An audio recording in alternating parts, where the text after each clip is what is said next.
When trust is tested by rejection. When God asked me last year, "Do you fully trust me?"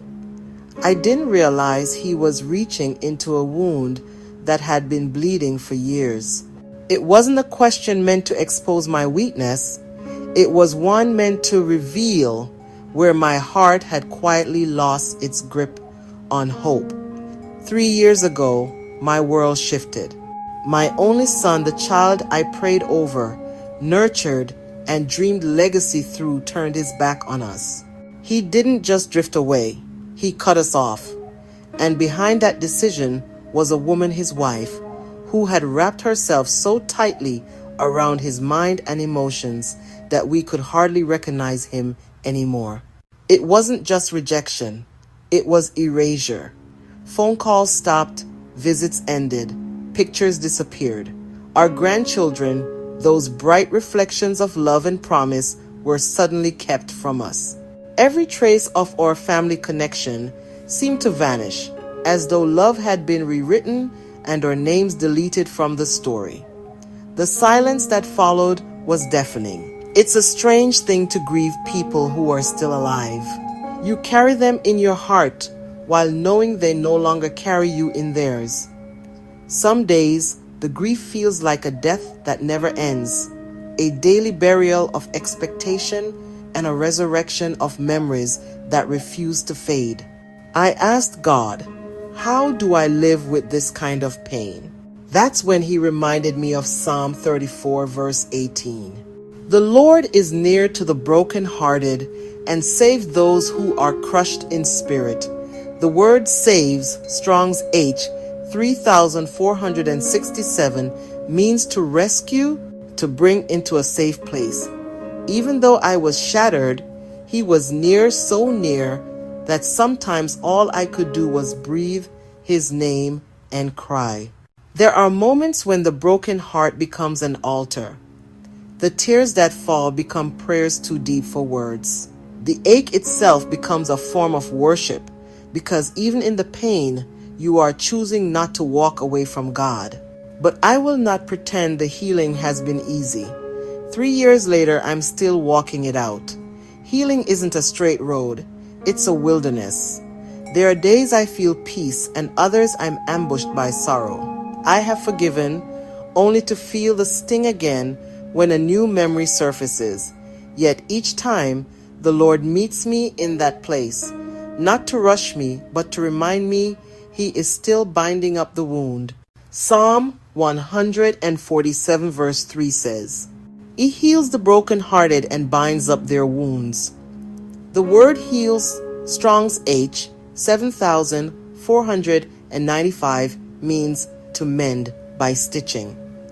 Healing isn't instant, it's divine. Stitching, done slowly, with tender hands. Each thread is a prayer, each knot a promise. When I think of my son, my heart still aches. His wife's influence is strong, controlling, manipulative, and he cannot yet see the cords that bind him. I've prayed that God would open his eyes, that He would break every ungodly soul tie, that my son would remember who he is and whose he is. But in this waiting, I've learned something hard and holy. God doesn't just want to heal my son. He wants to heal me. There was a time I believed that trusting God meant I wouldn't feel pain. Now I know trust means choosing Him even when the pain continues. When God asked, "Do you fully trust me?" He wasn't demanding blind faith. He was inviting surrender. He was saying, "Will you trust me with what you can't fix? With the child you can't reach? With the future you can't see?" Romans 8 verse 28 says, "And we know that all things work together for good to those who love God." That includes the things we never would have chosen, the betrayal, the silence, the separation. Somehow, they are all being woven into redemption.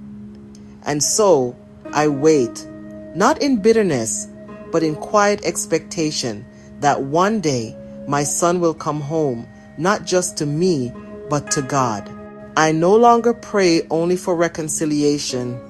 I pray for transformation, for his heart to awaken, for his marriage to be healed by truth, and for our family to be restored not to what was, but to what God desires it to be.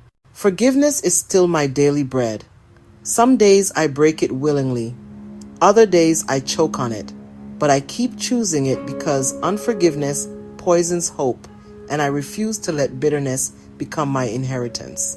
The word forgive, Strong's G 863, means to release, to let go. Every time I pray for them, I am releasing the hurt. Every time I bless them, I am letting go of the offense. Forgiveness doesn't erase the memory, but it releases its power to define me. There is no expiration date on God's healing. Some wounds take longer because they cut deeper. But I have learned that while people may forget, God never does. He collects every tear, as Psalm 56 verse 8 says, and writes every ache into his redemptive story. So now, when I think of that question, do you fully trust me? I no longer hear it as a test. I hear it as a whisper of love, an invitation, a reminder that even in my brokenness, I am being rebuilt, that the God who binds up the brokenhearted has not finished with my family, and one day I believe there will be a knock on the door, a phone call, a word that begins the healing not just in me, but in him.